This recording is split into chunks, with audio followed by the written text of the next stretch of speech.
चाहे कोई लिखे किसी के लिए लिखे, पर जन्म गीत का सदा दर्द से होता है। अब तक का कहता है इतिहास ही, कब पिछले लिखता पहले तो रोता है। समाज में कवि की भूमिका को कैसे देखते हैं? शिक्षा है दूध शेरनी का, तुम पीकर दौड़ लगाना, जो आंख दिखाए तुम भी उसको आंख दिखाना। हमारी कविता वायरल हुई जी। केवल कविता में एक शब्द था कि कांवड़ लेकर मत जाना। जले गैरों की मर्जी से वो परवाना नहीं हूं मैं, नाप हर कोई ले ले वो पैमाना नहीं हूं मैं, कांटों पे चलकर जिंदगी गुजारता हूँ, फूलों के सेज का दीवाना नहीं हूं मैं। इससे अलग आपका व्यक्तित्व क्या है? आप क्या सोचते हैं समाज के बारे में? आपका क्या दृष्टिकोण है धर्म के बारे में?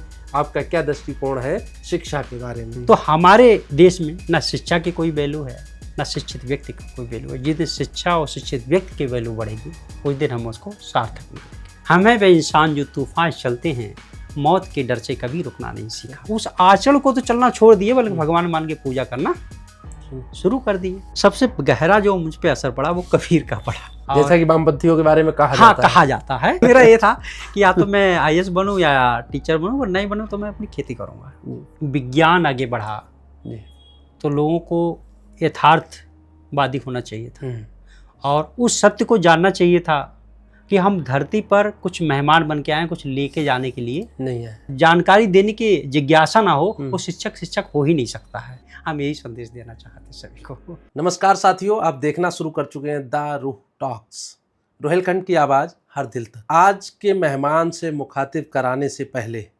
कुछ बातें हैं जो कि उनके बारे में करना बहुत ज़्यादा ज़रूरी है।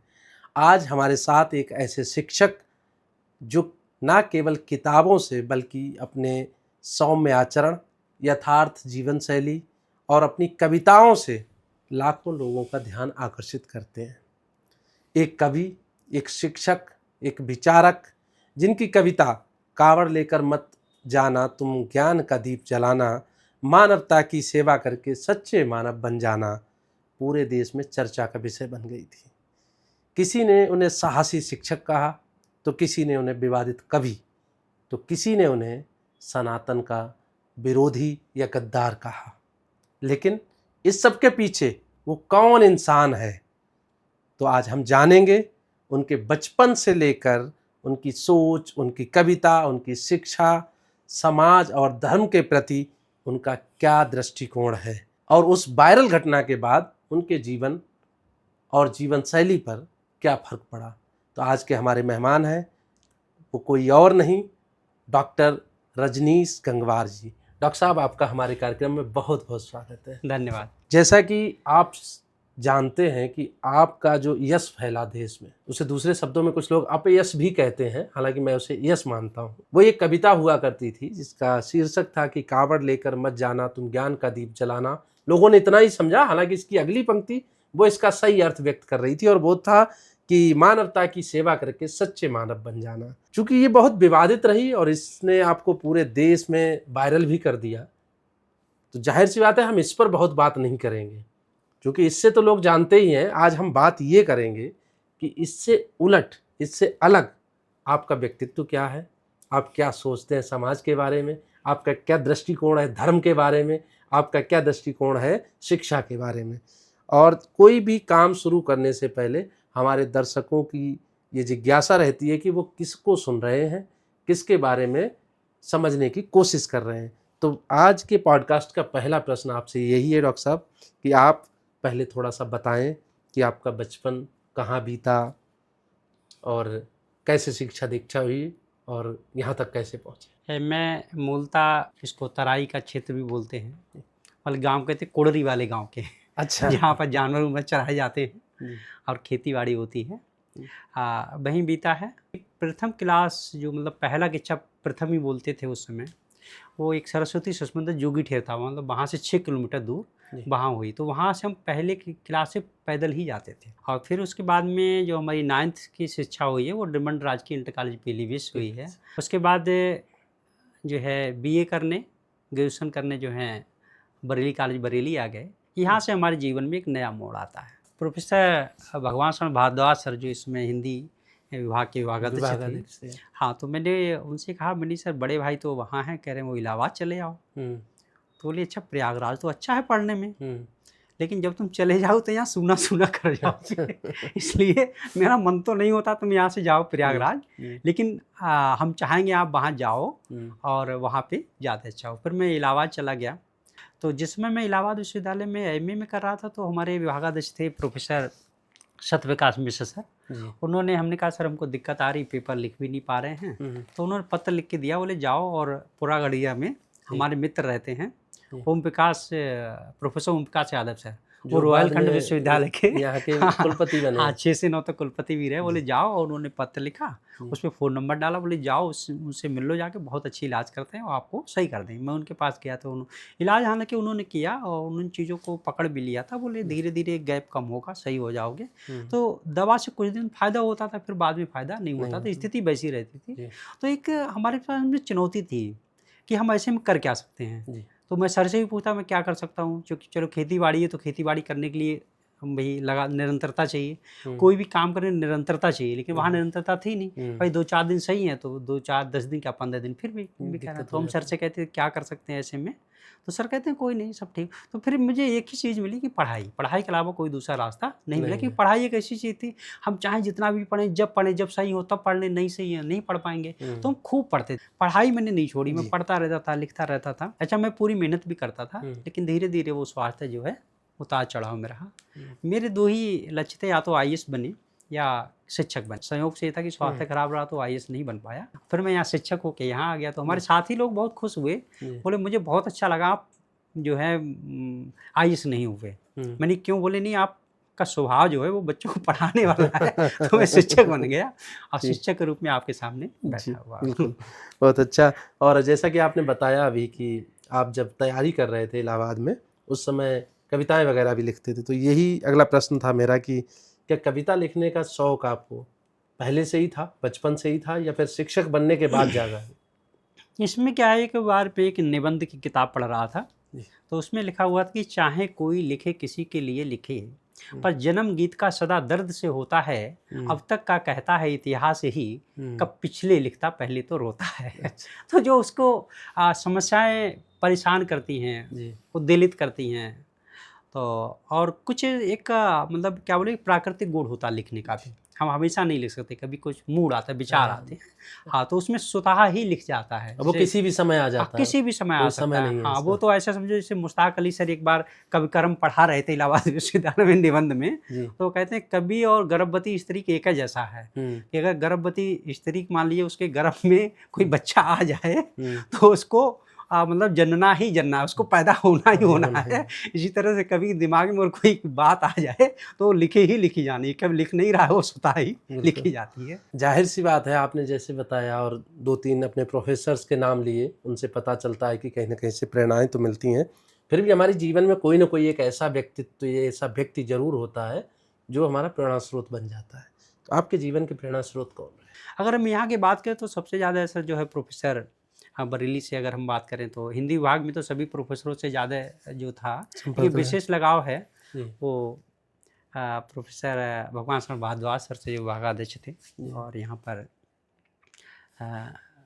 श्यामपाल मौर्य सर हैं, और डॉक्टर कमलेश बहुगुणा मैडम हैं, एक मीना यादव मैडम। इन लोगों से मतलब सभी लोगों से बहुत प्यार स्नेह रहा इनका असर। फिर जब इलाहाबाद पहुँचते हैं तो प्रोफेसर सत्यप्रकाश मिश्र सर हिंदी विभाग के रहते हैं। फिर हमारे डॉक्टर बीरेन डंगवाल सर, यानी साहित्य अकादमी पुरस्कार मिला, उन्हीं के अंडर में शायद उनके अंडर मैंने रिसर्च भी किया, उनका भी बहुत ज़्यादा असर पड़ा है। एक शिक्षक की बहुत सारी जिम्मेदारियां होती हैं, सिर्फ पढ़ाना उसकी एक जिम्मेदारी नहीं होती है।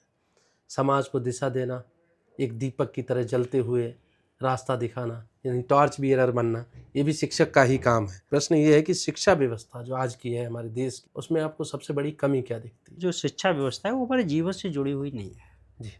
हमें किताबों में कुछ पढ़ाया जाता है जी, और जीवन में जो व्यवहार है वो एक अलग। खास बात यह है कि जब कोई अगर स्कूली शिक्षा पूरी करके आए तो हमारे समाज की जो सिस्टम है, हमारे समाज का जो व्यवहार है, जो आचरण है, वो बिल्कुल भिन्न है। सेम कहिए कि वही पुस्तकें जो हमको पढ़ाई जाती हैं स्कूलों में, कॉलेजों में, विश्वविद्यालयों में, और जो कंपटीशन हो रही है उसकी बहुत भिन्न है, अलग अलग है। बिल्कुल हाँ, बल्कि मेरा मानना है कि शिक्षा वो हो जो हमारे व्यवहारिक जीवन में भी काम आए।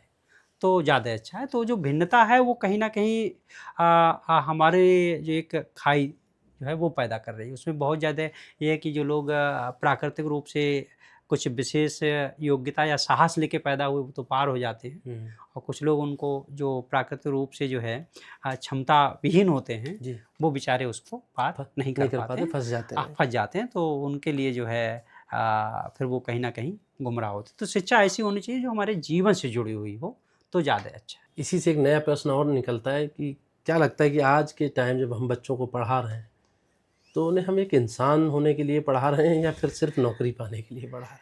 हाँ, इंसान होने को तो हम नहीं पढ़ा रहे हैं। जी। अगर हम इंसान होने, और बल्कि शिक्षा का मूल उद्देश्य इंसान होना ही होना चाहिए, क्योंकि आज जैसे जैसे शिक्षा का स्तर बढ़ा है वैसे वैसे हमारे जीवन में, बल्कि हमारे देश में ही नहीं, विश्वव्यापी नई नई समस्याओं पैदा हुई हैं, और जो बड़ी मतलब दुखद बात है, हमें तो बड़ा बुरा लगता है। दरअसल दूसरी बात यह है, हमारे देश में ठीक ठाक लोगों को शिक्षा नहीं मिलती है। जैसे कि मैं यहाँ से जब अपने गांव से आता हूँ, पढ़ने के लिए आता हूँ, फिर मैं बीए करने जब बरेली आता हूँ तो कहते हैं बीए करने वहाँ क्यों, बीए तो यहाँ भी हो रहा है, प्राइवेट कर लो।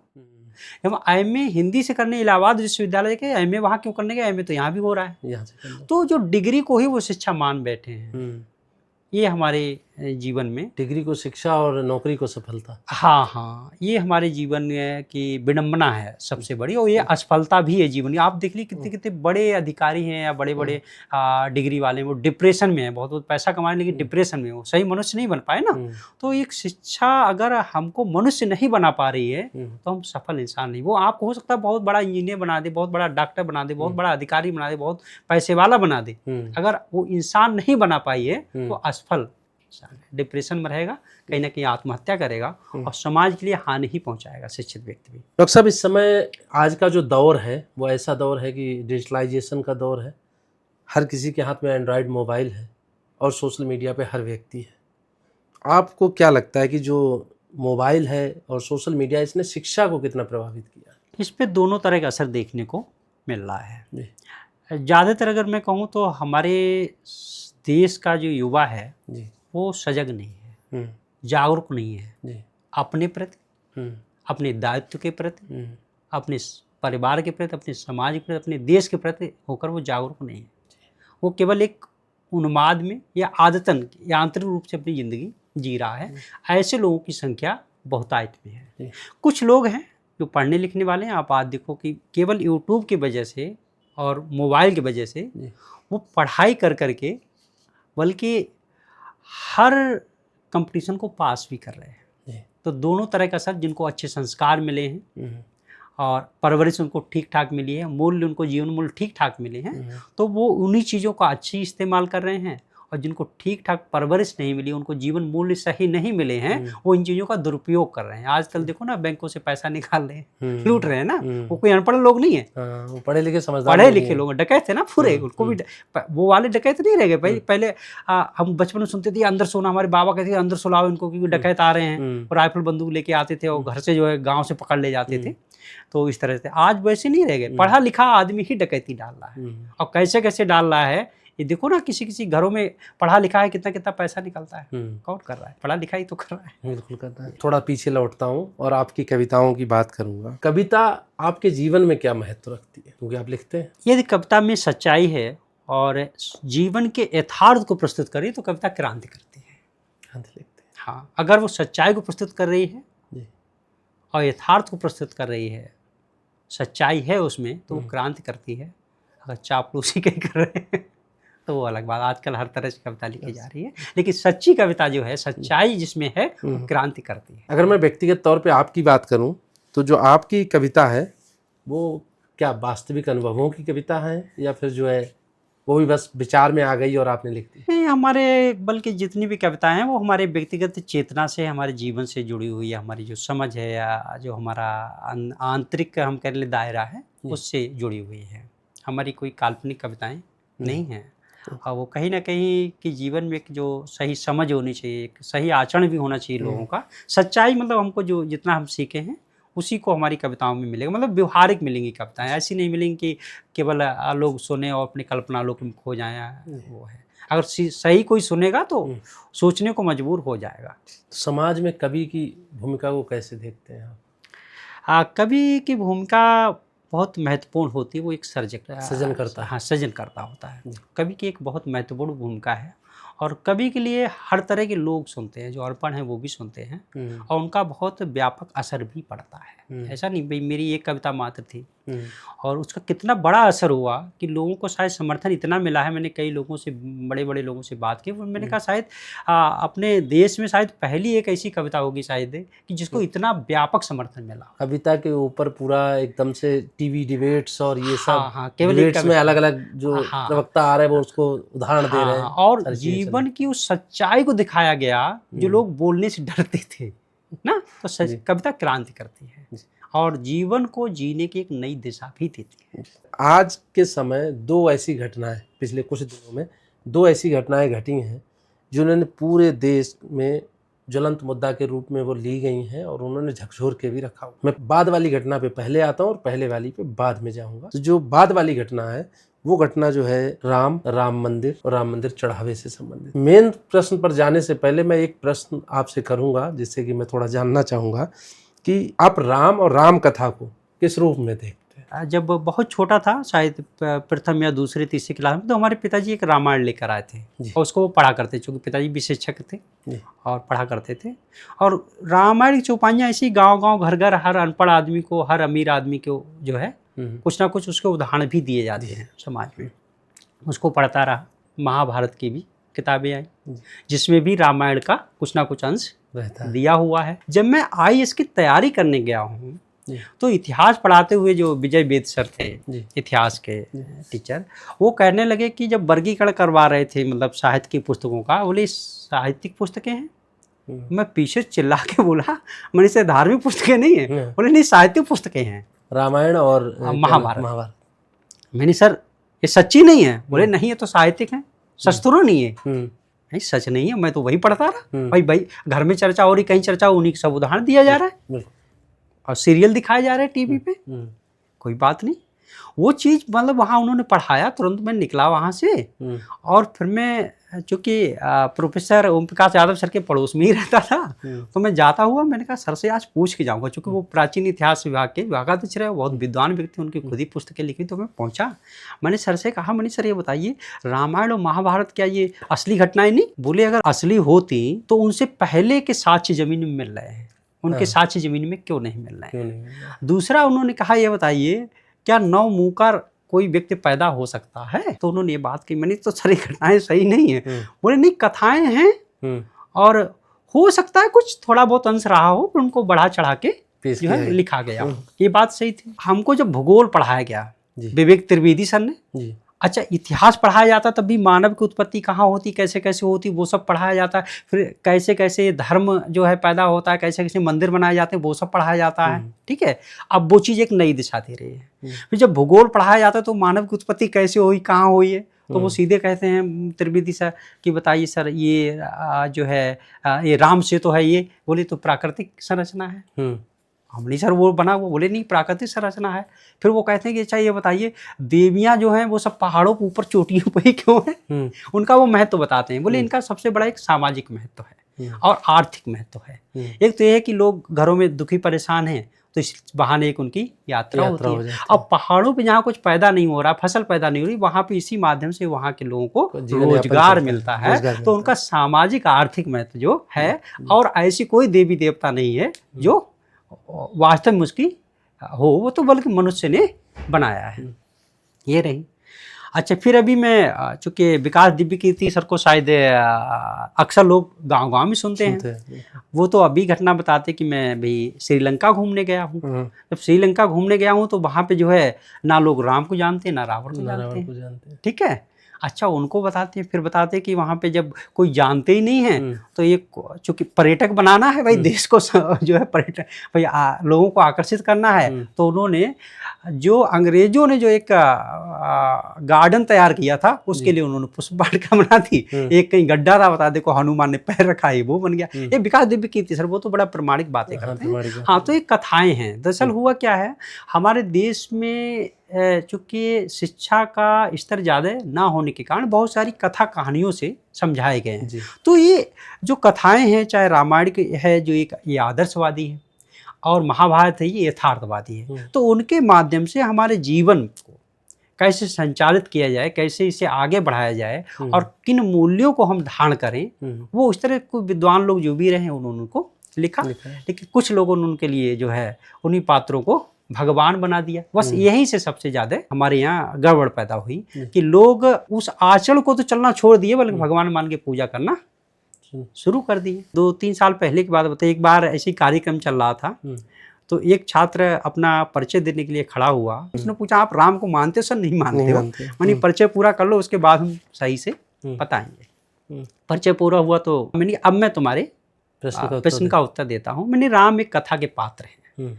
राम की जो सही बातें हैं मानने वाली अनुकरणीय हैं उनको हम जीवन में उतारेंगे, जो नहीं अनुकरणीय उसको कैसे उतारोगे।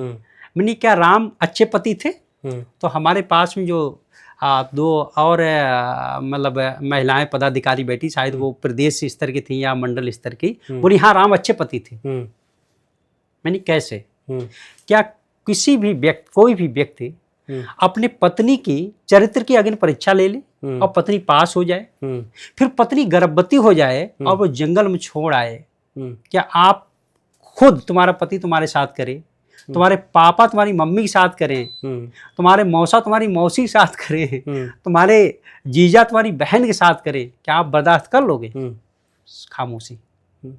तार्किक बात है ना। हाँ, तो हम भावुक इतने हैं कि उनको मान लेते, तर्क हम नहीं बढ़ा रहे हैं। तो जो कथाएं हैं वो कहीं ना कहीं हमारे जीवन को आगे बढ़ाने के लिए, मतलब हमारे जीवन को सही रूप से एक क्या बोलेंगे नियमों में बांधने के लिए ये लोगों द्वारा रची गई थी। लेकिन धीरे धीरे उनका गलत अर्थ लिया गया।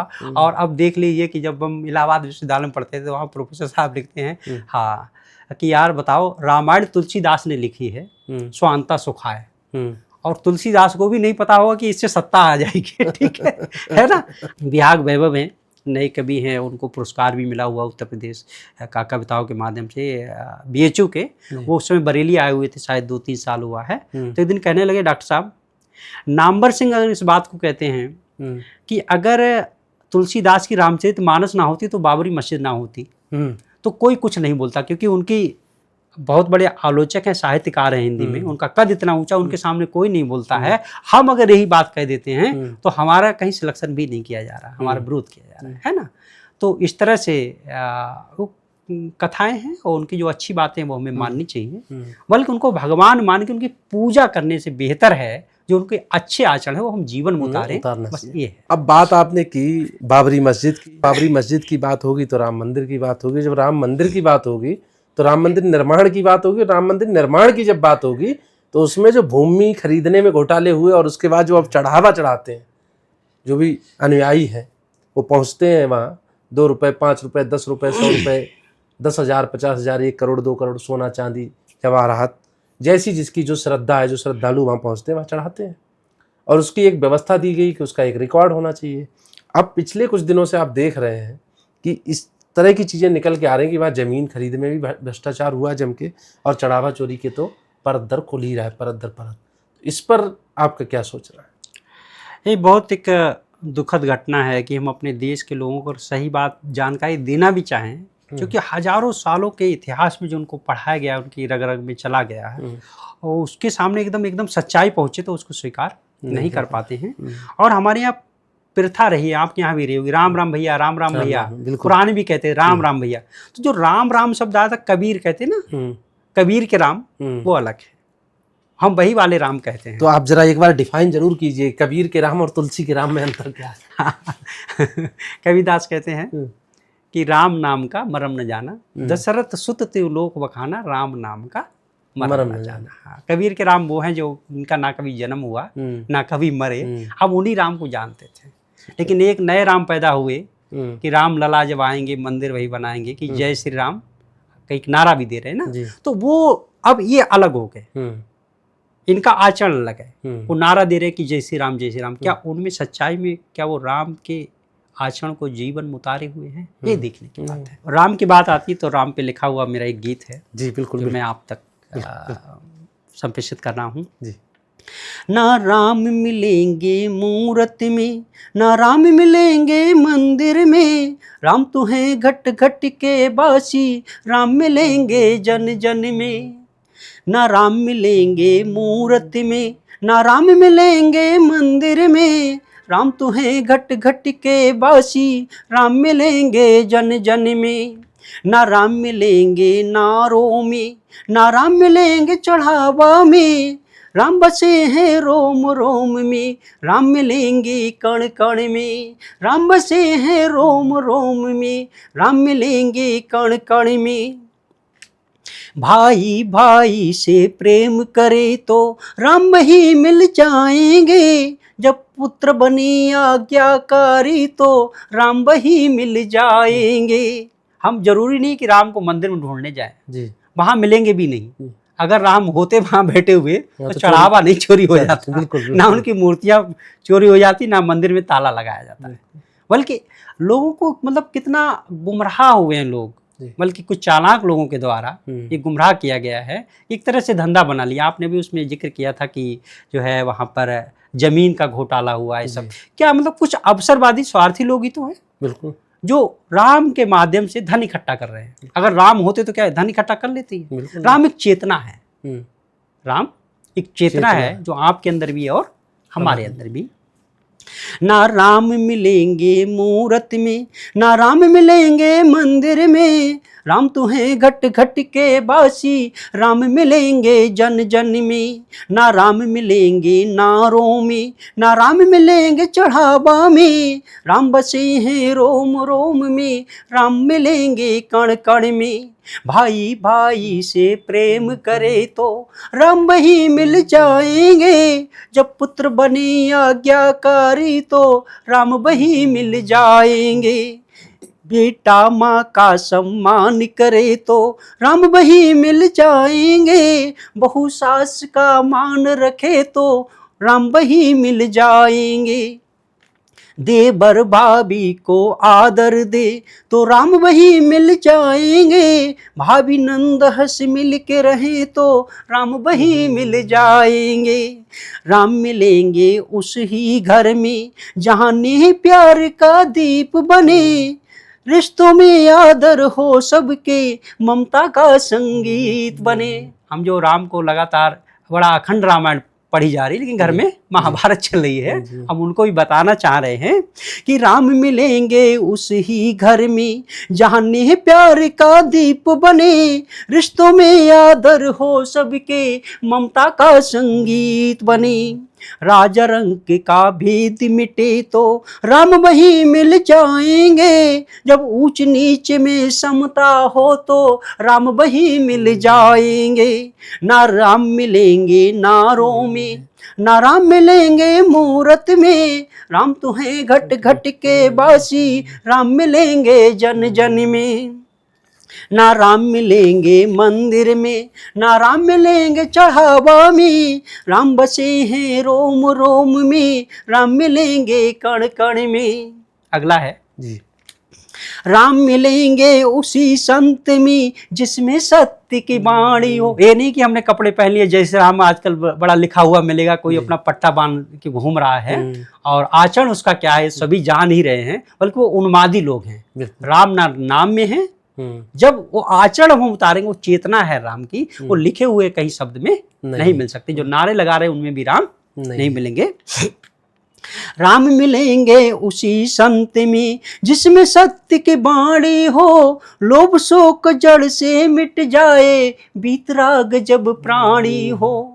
राम मिलेंगे उसी संत में जिसमें सत्य की वाणी हो, लोभ शोक जड़ से मिट जाए, बीतराग जब प्राणी हो। राम मिलेंगे उसी भजन में जहाँ कबीर की वाणी हो, राम मिलेंगे उसी नीति में जो मानव कल्याणी हो।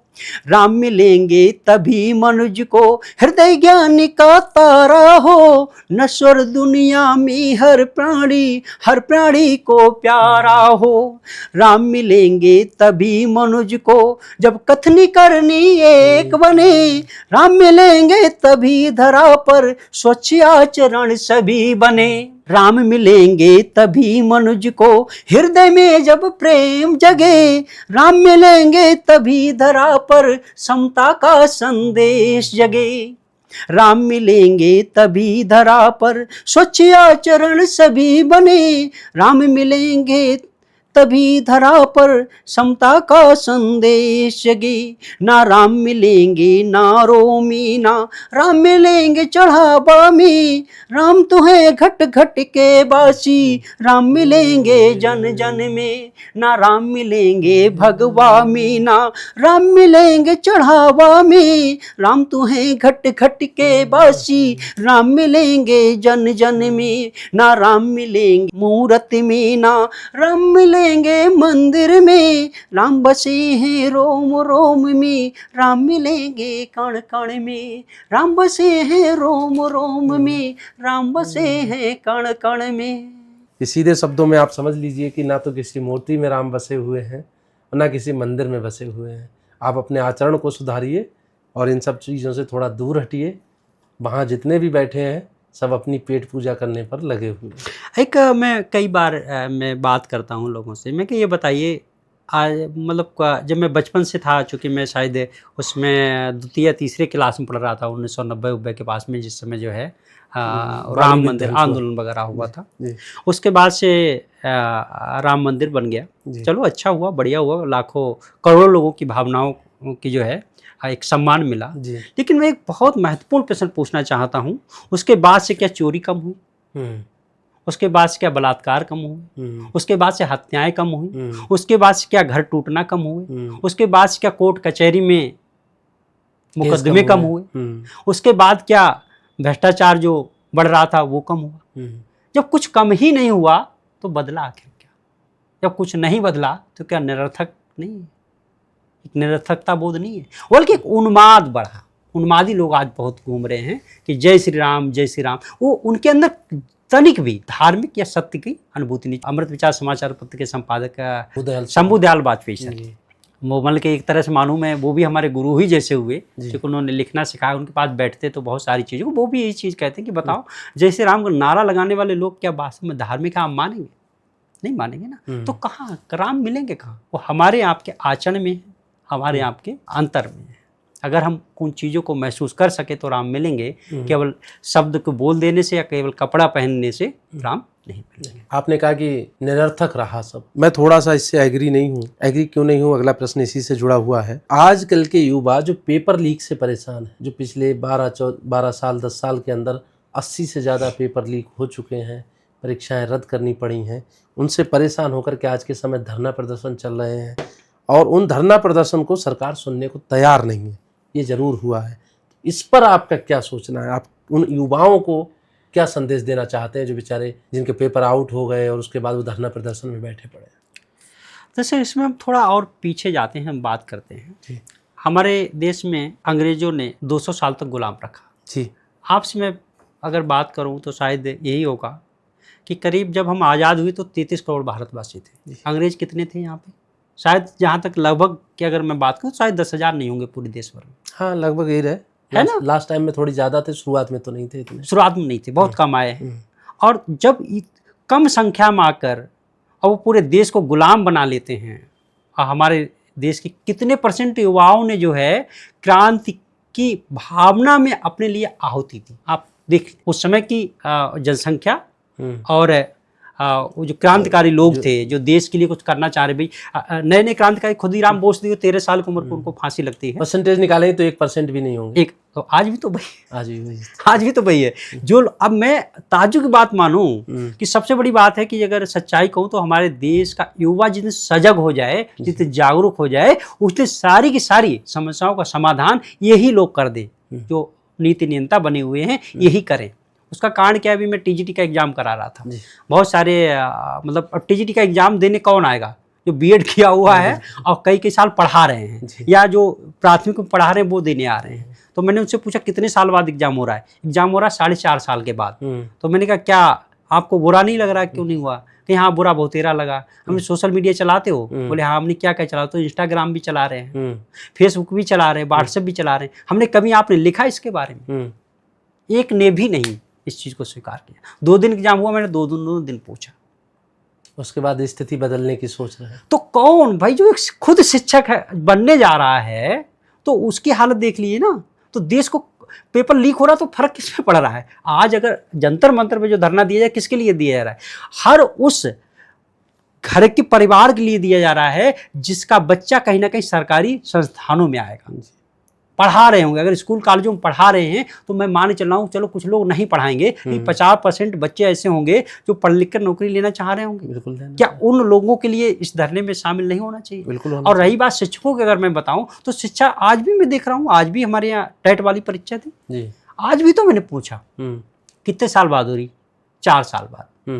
मैंने क्या 4 सालों में टीचर सेवानिवृत्त नहीं हुए होंगे? जगहें खाली हुई होंगी? क्या आपने कभी इस बात को उठाया? नहीं उठाया, किसी ने उठाया। जब कोई उठा ही नहीं रहा है जो मूल चीजें, तो युवा क्यों बर्बाद हो रहा है? वो जागरूक नहीं है, वो सजग नहीं है।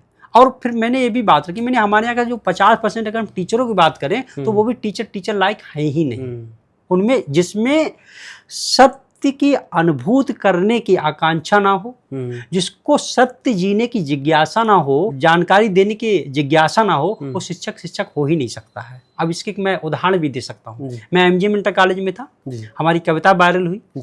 केवल कविता में एक शब्द था कि कांवड़ लेकर मत जाना, और उसमें और आगे की पूरी लाइन शायद जो भी अगर थोड़ा भी मर्मज्ञ होगा, पर थोड़ा मर्मज्ञ नहीं, सब सुधार की बातें, सारी सुधार की बातें थी। बल्कि मैं तो और एक बात कहूँगा, हमारे यहाँ माध्यमिक विद्यालयों में बहुत आर्थिक और सामाजिक स्तर से गरीब बच्चे आते पढ़ने के लिए, बहुत गरीब स्तर, जिनके माँ बाप एक तरह से मजदूरी कर रहे हैं, या कोई दैनिक मतलब छोटा मोटा व्यवसाय जो दैनिक मतलब रोज का अपना खाना पीना है। शब्दों में समझे, जो प्राइवेट की फीस नहीं दे सकता है वही भेज रहा है, वो तक कह रहे थे सर, हमारे मम्मी पापा कह रहे नहीं बहुत अच्छा सर ने कहा है, तो बिल्कुल सही कहा, बिल्कुल सही कहा। वो अनपढ़ लोग अगर ये बात कह रहे हैं, जबकि हमारे यहाँ 34 टीचर में से 15 टीचर हमारे खिलाफ लिख के देते हैं मैनेजमेंट को कि इन पे कार्रवाई की जाए। अब और ताज्जुब की बात देखिए, हमारे यहाँ प्रवक्ता हैं एक हिंदी के, तो क्योंकि उनसे ज़्यादा बातचीत होती थी, तो मैं जब गया तो मैंने उनसे पूछा, मैंने आपने भी साइन किया? बोले हाँ। मैंने क्यों किया? बोले उसमें कांवड़ शब्द आया हुआ था। अच्छा। मैंने तो कांवड़ से आपकी आत्मा याद होगी, उसमें तो और भी बहुत लिखा हुआ था। कहीं ना था तो बहुत अच्छी कविता थी, सब सही लिखा हुआ था, लेकिन एक कांवड़ शब्द था।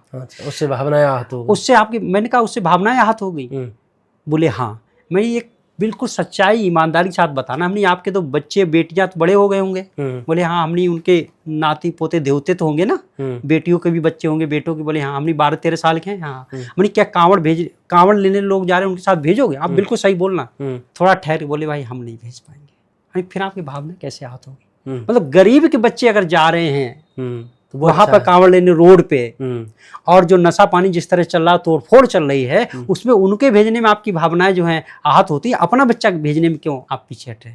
उनके लिए भेजिए। तो इस तरह की जहाँ पे शिक्षक होंगे, इस मानसिकता के शिक्षक होंगे, हम देश का सुधार कैसे करें? अगर हमारे युवा आज भी अपने अधिकारों के प्रति सजग हो जाए तो आज भी हमारे देश में परिवर्तन तुरंत हो जाए, क्रांति तुरंत हो जाए। हमारे देश में कभी कोई क्रांति नहीं हुई। आप देख लीजिए, यूरोप का इतिहास पढ़ लीजिए। 1700 से क्रांति हो रही, 1800 में क्रांति हो रही ना, औद्योगिक क्रांति हो रही, 16वीं शताब्दी की क्रांति। हमारे यहाँ क्रांति नहीं हुई। क्यों नहीं हुई? हमारे यहाँ जितना, मुझे अगर मैं बात कहूँ, जो पंडा पुजारियों ने जिस तरह से प्रतीकों के लिए भगवान बना के उनको पूजना शुरू कर दिया, शायद यही वजह है कि जो चढ़ावा चोरी हो रहा है। धर्म का डर आदमी में इतना बिठा दिया है कि अब मैं तो तार्किक व्यक्ति हूँ, फिर भावनाएं आहत होंगी लोगों की।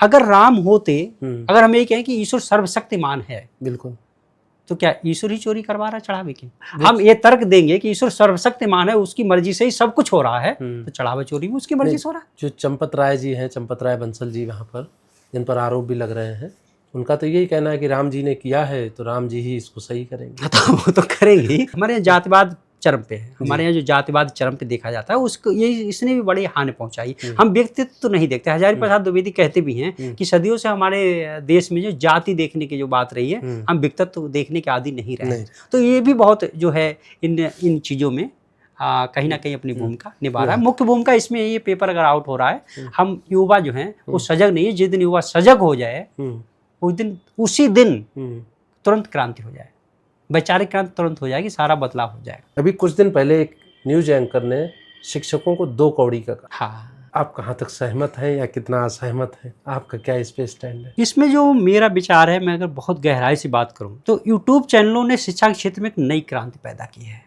बल्कि मैं अपने गांव में कहूँ कि जो लोग पढ़े लिखे नहीं हैं वो भी खान सर को सुन रहे हैं। मैंने किसको सुन रहे? बोले खान सर को सुन रहे हैं। जो हाई स्कूल पास नहीं है 8वीं, वो खान सर को सुन रहे हैं। गांव में बहुत सारे ऐसे लोग हैं जो उन शिक्षकों को सुन रहे हैं और उनकी संख्या मिलियनों में है। उनको लोग फॉलो कर रहे हैं, बिल्कुल, है ना। और कहीं ना कहीं इधर कुछ सालों से जितने भी मुख्य समाचार चैनल हैं या समाचार पत्र हैं और जो मुख्य हैं, वो सारों उन पे कहीं ना कहीं पूंजीपतियों का कब्जा है। पूंजीपति जो काम करवाना चाहेंगे राजनीतिक, वो वही काम करेंगे, सत्ता वही काम करेगी। अब सत्ता वही काम करेगी तो मीडिया वाले वही चीज सही दिखाएंगे, वही काम करेंगे, उनके बोलेंगे। और चैनल पे शिक्षक तो सही बात करेंगे, जैसे मैं सही बात कर रहा हूँ वो भी सही बात कर रहे हैं। तो जब वो शिक्षा, अब पेपर आउट हो रहा है, आप ये देखिए पेपर आउट हो रहा है और कहीं व्यवस्थाएं सही नहीं मिल रही हैं। हमारे उस देश की बात करिए जो विश्व गुरु बन गया है या बनने वाला, मुझे नहीं पता, लगातार कोई कह रहा बन गया, कोई कह रहा बनने वाला है, लेकिन मुझे तो ऐसा प्रक्रिया में तो है, अब पता नहीं। मैं ये भी नहीं कहूँगा, क्योंकि मैं एक शिक्षक हूँ तो उसके नाते मुझे ऐसा कुछ दिख नहीं रहा है। उसमें लगातार पेपर आउट हो रहे हैं, कई सालों बाद पेपर हो रहे हैं और पेपरों के बीच अव्यवस्थाएं पैदा हो रही हैं। एसएससी के छात्र अपनी जायज मांग को ही तो लेके गए, किसके पास लेके जाएंगे? छात्रों को पीटा गया। अब छात्रों को जब पीटा गया तो उनके साथ देने कौन जाएगा? माँ बाप तो नहीं जा सकते ना, बेचारे या तो अनपढ़ है या गांव में रोजी रोटी कमा रहे हैं, सरकारी तो शिक्षक ही तो जाएगा भाई। शिक्षक और गुरु का संबंध बहुत बड़ा है। कबीरदास कहते भी है ना, गुरु गोविंद दो खड़े काके लागो पाए, बलिहारी गुरु आपने गोविंद जी बताया। तो जब दिल्ली में जो यूट्यूब पे पढ़ाने वाले शिक्षक है, कोचिंग पढ़ाने वाले शिक्षक है, वो भी जाते हैं तो उनके साथ क्या बर्ताव किया जाता है, ये तो थाने ले जाया जाता है उनको और जमीन में दड़ी बिछाया जाता है, गर्मी में उनको पानी तक नहीं दिया जाता है, ठीक है, और घसीट के बैठाला जाता है। ये हो रहा है ना, ऐसा हो रहा है ना। अब क्या करोगे इसमें? ये स्थितियां आ रही हैं, पेपर आउट हो रहे हैं, लखनऊ में हो रहा है ना, वो इलाहाबाद में हाँ। कोचिंग वाले टीचर चले गए, उनकी कोचिंग सील कर दी गई ना। किसने साथ दिया? अब वही युवा जब कांवड़ लेने जाते हैं तो मुख्यमंत्री जी का हेलीकॉप्टर वहां पहुंच जाता है फूल बरसाने के लिए, और वही देश का युवा जो शिक्षित है, जो देश को चलाएगा, उसकी मशीनरी बनेगा, उसके लिए लाठी डंडे मिल रहे हैं, उसको धुतकारा जा रहा है। अगर वो व्यक्ति बन भी जाएगा, कुंठित नहीं होगा, बिल्कुल होगा। और कुंठित हो गया कि वो सिस्टम रह के क्या न्याय कर पाएगा? तो हमारे देश में ना शिक्षा की कोई वैल्यू है, ना शिक्षित व्यक्ति की कोई वैल्यू है। जिस दिन शिक्षा और शिक्षित व्यक्ति की वैल्यू बढ़ेगी, उस दिन हम उसको सार्थक मानेंगे। शिक्षा और मानवता ये हमेशा एक दूसरे के पूरक रहे। क्या आपको ऐसा नहीं लग रहा है कि शिक्षा और जो मानवता है उसके बीच दूरियां बढ़ती चली जा रही हैं, इनका रिश्ता आपस में कमजोर होता चला? जैसे जैसे विज्ञान आगे बढ़ा तो लोगों को यथार्थवादी होना चाहिए था और उस सत्य को जानना चाहिए था कि हम धरती पर कुछ मेहमान बन के आए, कुछ लेके जाने के लिए नहीं आए हुए हैं। और जीवन जैसे एक फूल होता है, पेड़ में बीज से पेड़ बनता है, फिर उसमें फूल लगते हैं। अगर मनुष्य में सद्गुण उत्पन्न हो जाए, सच्चाई, ईमानदारी, मानवता, दया, प्रेम, करुणा, सद्भाव, परोपकार, तो शायद किसी भी पूरी दुनिया भर में किसी के लिए किसी चीज़ की कमी नहीं रहेगी। बिल्कुल। और शिक्षा का भी यही उद्देश्य था, मनुष्यता का भी यही उद्देश्य था, धर्मों का भी यही उद्देश्य था। लेकिन सब चीज़ों का व्यवसायीकरण हो जाने के बाद सारी की सारी चीज़ें बदल गई। हमारे यहाँ बहुत सारे एनजीओ बने हुए हैं, जिन हितों के लिए संगठन बने हुए हैं, फिर भी वहाँ अन्याय हो रहा है। ये चीज़ बड़ी सोचने की बात है। शायद सत्यनिष्ठा, कर्तव्यनिष्ठा और ईमानदारी का जो अभाव होता चला जा रहा है और लोभ, लालच, जो स्वार्थ बढ़ता जा रहा है, इसके कारण से सभी समस्याएं पैदा हो रही हैं। सभी दर्शकों को मैं बताना चाहूँगा कि कोई भी शिक्षक जो ईमानदार होता है, आज अगर हम खान सर की बात कर लें, विकास दिव्यकृति सर की बात कर लें, ओझा सर की बात कर लें, और भी कई सारे शिक्षक हैं जिनके मुझे नाम हम इसमें जो भूल रहे हैं, मैं क्षमा चाहूँगा। कितना बड़ा एक असर है, मैं भी उनको सुनता हूँ, मैं भी एक शिक्षक हूँ, और किस तरह से उनके लिए बोला जा रहा है, क्यों बोला जा रहा है, वो मैंने शब्दों में पिरोने का प्रयास किया है, वो मैं वो गीत को प्रस्तुत कर रहा हूँ। आजकल पत्रकार नहीं है। मैं एक बार अमर उजाला समाचार पत्र में शायद 4-5 साल पहले गया हुआ था, तो जो संपादक थे उनसे मिला बैठा, तो उन्होंने जाना, अच्छा आप बीरेन डंगवाल जी के शिष्य हो। बीरेन डंगवाल सर खुद ही अमर उजाला के बड़े मतलब सशक्त वो हैं, संपादक रहे हैं। तो बोले आप इलाहाबाद विश्वविद्यालय से पढ़े हुए बीरेन डंगवाल सर के शिष्य हो, इसलिए सही बातों को जनता तक पहुँचाओ, हमारे लोगों के हाथ बंधे हुए हैं। तो आजकल जितने भी संवाददाता हैं या पत्रकार हैं, जो भी चैनल चलाने वाले हैं, जो बड़े बड़े न्यूज़ चैनल हैं, वो कुछ अपना सही नहीं बोल रहे हैं, ना उनकी भी अपनी निजी मजबूरियां क्या, वो मतलब नौकर हैं, नौकरी कर रहे हैं। ये मतलब महावीर प्रसाद द्विवेदी उस समय भी कहते भी हैं कि एक समय ऐसा आएगा पत्रकार मालिक के नौकर होंगे। वो नौकर हैं, इसलिए कुछ भी पढ़ सकते हैं, कुछ भी बोल सकते हैं। उसको मैंने एक लिखने का प्रयास किया है गीत को, और वो वही है कि 2-2 कौड़ी का क्यों बोला गया, उसका भी कारण क्या है, वो मैंने गीत में लिखने का प्रयास किया है।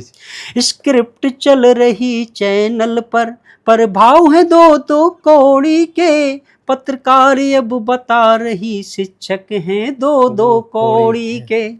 स्क्रिप्ट चल रही चैनल पर भाव है 2-2 कौड़ी के, पत्रकार अब बता रही शिक्षक हैं 2-2 कौड़ी के। जब राजनीति के गलियारों में सत्य छिपाया जाता है, सत्ता के महिमा मंडल में गुणगान दिखाया जाता है। सजी धजी ललनाओं में जो विषकन्या सी दिखती है, हर दिल चैनल पर आकर जो सजती और संवरती है। झूठे गुणगानों को गढ़कर सत्य बताया जाता है, छद्म भेष में मानव को विश्व पुरुष बताया जाता है। ऐसे में युवाओं का पथ प्रदर्शक केवल शिक्षक ही होता है, जो युवाओं के सुख दुख सपनों में डूबता और उछरता है। कुछ चैनल पर छल बिकता है, भाव है 2-2 कौड़ी के, पत्रकार अब बता रही शिक्षक हैं 2-2 कौड़ी के। पत्रकार अब बता रही शिक्षक हैं 2-2 कौड़ी के। अगला है नफरत फैलानी बालों के सिर पर ताज सजाया जाता है। नफरत फैलानी बालों की सिर पर ताज सजाया जाता है, पल पल छल करने वालों को भगवान बताया जाता है। सच पढ़ा रहे जो कोचिंग में धरती पर खुशियों के खातिर, कुछ चैनल पर उन शिक्षक को माफिया बताया जाता है। गुमराह रहे सदियों सदियों भारत के युवा का भविष्य, गुमराह रहे सदियों सदियों भारत के युवा का भविष्य। नफरत घोल खान सर को फैजल खान पढ़ाया जाता है, नफरत घोल खान सर को फैजल खान बताया जाता है। जुड़ा हुआ अधिकांश युवा ऑनलाइन कोचिंग शिक्षा से, युवा ना कोई क्रांति करे असली मुद्दों से भटकाया जाता है। बेमतलब के मुद्दे उठते अब, बेमतलब के मुद्दे उठते अब, भाव है 2-2 कौड़ी के। पत्रकार अब बता रही शिक्षक हैं 2-2 कौड़ी के। पत्रकार अब बता रही शिक्षक हैं 2-2 कौड़ी के। मैं फिर से पीछे लौटता हूँ और आपके व्यक्तिगत जीवन और सामाजिक जीवन पर थोड़ी सी बात करना चाहता हूँ। मान लीजिए कि आप तैयारी कर रहे थे इलाहाबाद में, आपने बताया कि IAS की तैयारी की थी आपने, UPSC की, और शिक्षक के रूप में आपकी नियुक्ति हो गई। 1% मान के चलिए कि अगर आप शिक्षक नहीं बन पाते और IAS भी नहीं बन पाते, तब आप क्या कर रहे हो? मैं किसानी करता, खेती कर रहे थे? खेती करता मेरा ये था कि या तो मैं IAS बनूं या टीचर बनूं, और नहीं बनूं तो मैं अपनी खेती करूंगा। मेहनत करूँगा और खूब अपने प्रकृति के बीच रहूँगा, पेड़ लगाएंगे, नई नई अपनी फसलें पैदा करेंगे जी और प्रकृति के बीच में रहते हुए अपना मेडिटेशन करेंगे, ध्यान करेंगे और एक अपना सार्थक जीवन मतलब सृजनात्मक जीवन का एक संदेश देंगे, लोगों को पढ़ाएंगे। सबसे गहरा जो मुझ पर असर पड़ा वो कबीर का पड़ा जी और शायद यही था कि मैं जो है अपना शोध ग्रंथ जो हूँ जी वो भक्त काव्य पे लिखता हूँ और वो भी जिसमें मैं इस पे लिखने गया तो बड़ी ताज्जुब की बात है जो मैंने आज तक किसी को नहीं बताई है। जी हमारे चूँकि वीरेंद्र डंगवाल सर जिनको बड़ा वामपंथी माना जाता है जी थे जी और उनके अंडर में मैं भक्ति काव्य पे रिसर्च करता हूँ। वो एक वामपंथी थे। अब वो वामपंथी है, कभी उन्होंने नहीं कहा कि आप ये नहीं ये लिखना, ये नहीं ऐसा नहीं ऐसा लिखना। जैसा कि वामपंथियों के बारे में कहा हाँ जाता कहा जाता है, जैसा कि हम कहें अगर दक्षिणपंथी जिस तरह अपनी विचारधारा को थोपते हैं उस तरह से उन्होंने कभी कुछ नहीं कहा कि रजनीश तुमको कैसा, बस ये कहा कि जो तुमको सही लिखे लगे उसके लिए सही से लिखिए और इलाहाबाद रहिए और इलाहाबाद विश्वविद्यालय किसी टीचर से पूछिए, सब प्रोफेसर तुमको बताएंगे। मैं वहीं बैठ के लिखा भी करता था और मुश्ताक अली सर कभी कभी रिसर्च पेपर लिखते थे तो वो भी पास में आके बैठ जाए तो बड़ा एक वो भी झिझक भी लगती थी कि प्रोफेसर साहब पास में बैठे अपना रिसर्च पेपर लिखे, मैं तो पूछते कहाँ, अच्छा वीरेंद्र डंगवाल के अंडर में, अच्छा करो लिखो लिखो, अच्छा ठीक है कुछ पूछना हो तो हमसे पूछ लेना, ठीक है। उन्होंने कभी मतलब जो है हम पे ये थोपा नहीं। आपकी अपनी खुद की लिखी हुई कौन सी कविता है जो आपके दिल के बहुत करीब है? उसमें एक तो हमारे मैं कहूँ एक सबसे पहली कविता जैसे मैं मतलब पहले भी लिखता रहा था, लेकिन उसमें सबसे पहली कविता जो मैंने सबसे ज़्यादा सुनाया है वो एक कविता है। वो भी जब नहीं हम लोग पढ़ रहे होते हैं तो साथी लोग रोकते हैं जी जब आप कुछ और नया करो तो तमाम तरह झूठे भी आरोप लगा देते हैं ना। जी जी जी हाँ वो कविता है। और उसके बाद एक और अभी कविता लिखी है जो मुझे सबसे ज़्यादा मतलब हमको वो लगती है कि मतलब सभी छात्र छात्राओं तक पहुँचनी चाहिए। अगर आप चाहें तो उसे हमारे बीच रख सकते हैं। हाँ वो पहली कविता है जिसमें मैं स्नातक तृतीय वर्ष में था या द्वितीय वर्ष में था, द्वितीय वर्ष में था कि राह में चलकर कभी थकना नहीं सीखा, राह में चलकर कभी थकना नहीं सीखा, झंझा के झोंकों में कभी बहना नहीं सीखा, हम हैं वे इंसान जो तूफान चलते हैं, मौत के डर से कभी रुकना नहीं सीखा। अकेले हैं तो राहों में अकेले ही चलने दो मुझे, अकेले हैं तो राहों में अकेले ही चलने दो मुझे, मैंने सदा शेर सा अकेले ही चलना सीखा, तुम भी हताश होकर यूँ हौसले न तोड़ो, तुम भी हताश होकर यूँ हौसले न तोड़ो, मैंने सदा शेर सा अकेले ही चलना सीखा। है वे कौन सी हस्ती जो मेरा अफसान कर दे, अफसान कर दे मिटा दे, है वे कौन सी हस्ती जो मेरा अफसान कर दे, बता दे किसी ने कभी पत्थर पिघलते देखा, है वे कौन सी हस्ती जो मेरा अफसान कर दे, बता दे किसी ने कभी पत्थर पिघलते देखा। अकेला ही दीपक बदल देता है निशा को, अकेला ही दीपक बदल देता है निशा को, मैंने बरसात में भी सूरज दमकते देखा। यकीन ना हो तो आज माँ के देखो सोने को, यकीन ना हो तो आज माँ के देखो सोने को, जितना अग्नि में तपता उतना दमकते देखा, जितना अग्नि में तपता उतना दमकते। अगर आज की बात करूँ तो आज की कविता मैं समस्त युवाओं को समर्पित करूँगा जो स्कूलों में पढ़ रहे हैं, जो कॉलेजों में पढ़ रहे हैं, जो प्रतियोगी छात्र हैं, जो प्रतियोगी छात्र नहीं भी हैं, उद्यमी भी हैं, वह उनके लिए भी जो एक हम अगर नई कविता की बात करूँ तो वो मैं बताना चाहूँ हमारा देश कैसा होना चाहिए। हमको जो पढ़ाया जाता है कि देश कैसा होना चाहिए, बड़ी बड़ी आदर्शवादी बातें पढ़ाई जाती हैं और जब यथार्थ जीवन में आते हैं तो यहाँ पर आदर्श नहीं चलता है, नेताओं की नेतागिरी चलती है और स्वार्थ चलता है, अपना हित साधना चलता है और उसी में सारा का सारा गड्ढम गड्ढा होके मिलते रहते हैं। तो एक कविता है जिसे मैं सभी युवाओं को जो हूँ समर्पित करूँगा, पढ़ने वाले या ना पढ़ने वाले हैं। पढ़ाई का मतलब सिर्फ डिग्री नहीं है, पढ़ाई का मतलब स्वाध्याय से भी अपने व्यक्तित्व का विकास करें और उच्च मानवीय मूल्यों को हम अपने अंदर धारण करें, वो भी शिक्षा ही है।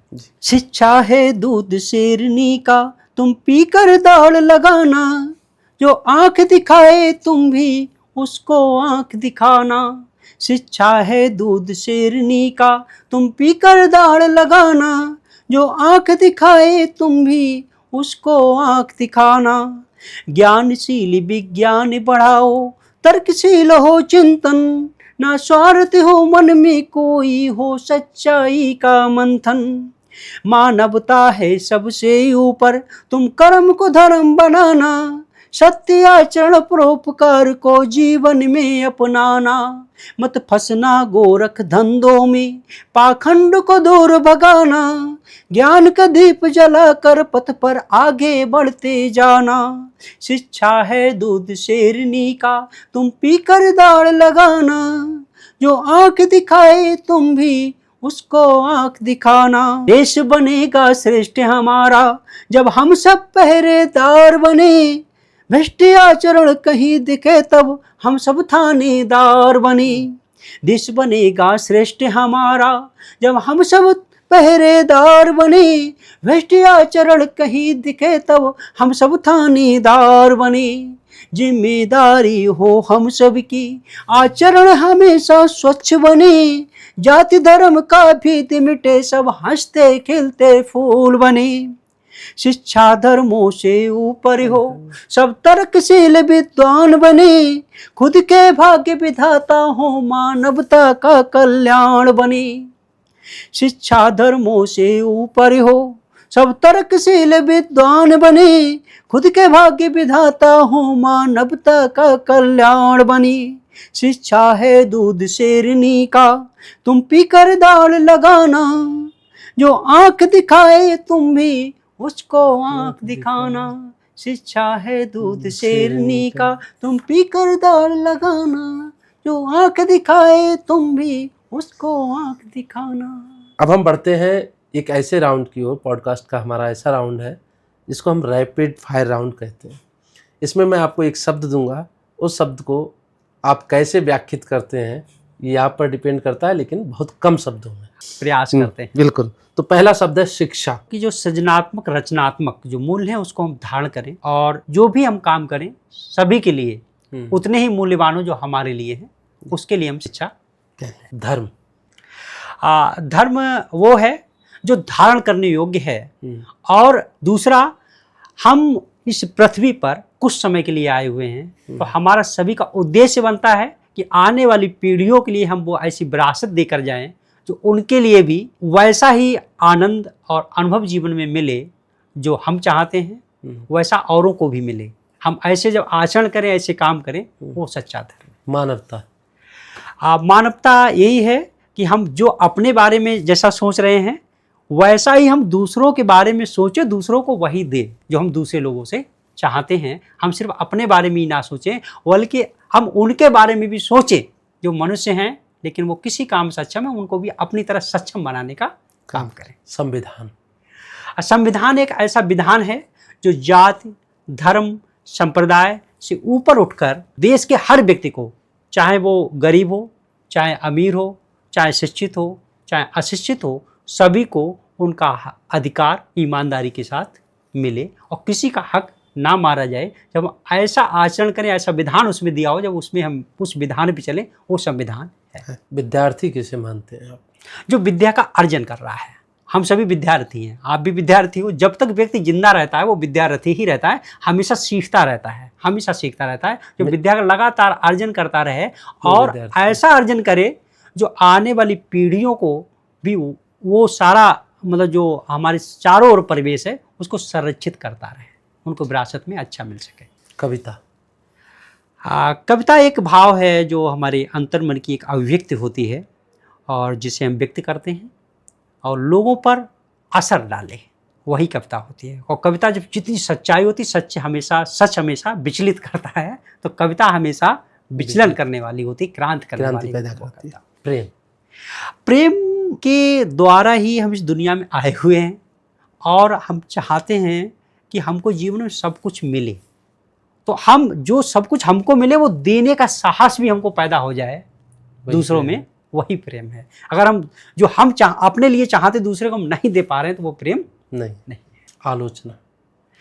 आलोचना ये है कि जो गुण और दोष दोनों की जो सही व्याख्या कर सके वो आलोचना है। हालांकि आज राजनीतिक क्षेत्र में बुराई के लिए आलोचना मान लिया गया है, बल्कि वो नहीं है, बल्कि आलोचना वो होती है जिसमें हम किसी की निष्पक्ष भाव से गुण और दोष दोनों को सही बता सके, वो आलोचना। सफलता से क्या समझते हैं?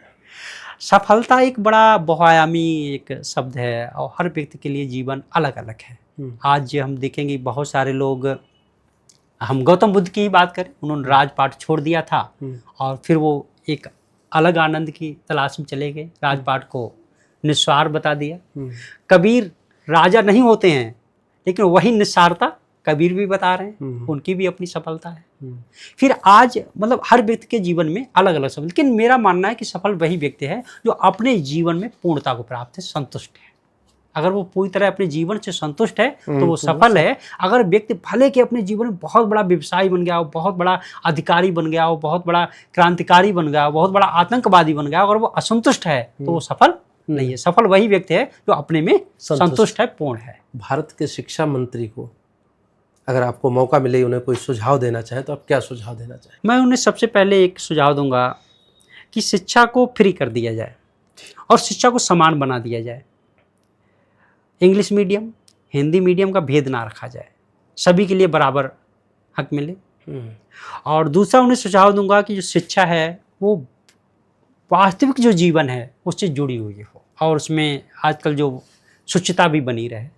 और शिक्षा और स्वास्थ्य दो चीज़ें ऐसी व्यक्ति की हैं जो मूलभूत आवश्यकताएं हैं, ये बिल्कुल फ्री होनी चाहिए और सारी चीज़ों पर टैक्स होना चाहिए। जीवन का जो सबसे बड़ा सत्य है वो क्या है? अब ये हर व्यक्ति के अपने अपने जीवन पे है और मेरा मानना है कि व्यक्ति जब मरे और उसके लिए किसी तरह कोई पछतावा ना हो और उसे भाव हो कि हम जो दे के जा रहे हैं वही और लोग भी औरों को बांटें और आनंद प्राप्त करें, शायद यही सबसे बड़ा सत्य है। जैसे गौतम बुद्ध ने बांटा, जैसे कबीर ने बांटा, जैसे नानक बांट रहे हैं, जैसे ईसा मसीह बांट रहे थे, जैसे मोहम्मद साहब बांट रहे थे। क्या एक शिक्षाएं थी, जो एक आनंद था, मतलब दूसरों के लिए एक प्रेम का संदेश दे रहे थे, वही शायद सबसे। अंतिम प्रश्न की ओर बढ़ते हैं और वो ये है कि आज के समय जब भी आप सोशल मीडिया पर होते हैं या फिर किसी भी चैनल पर होते हैं तो आपको लाखों लाख लोग सुनते हैं, चाहे वो विद्यार्थी के रूप में हो, चाहे वो शिक्षक के रूप में हो, चाहे आम जनमानस के रूप में हो।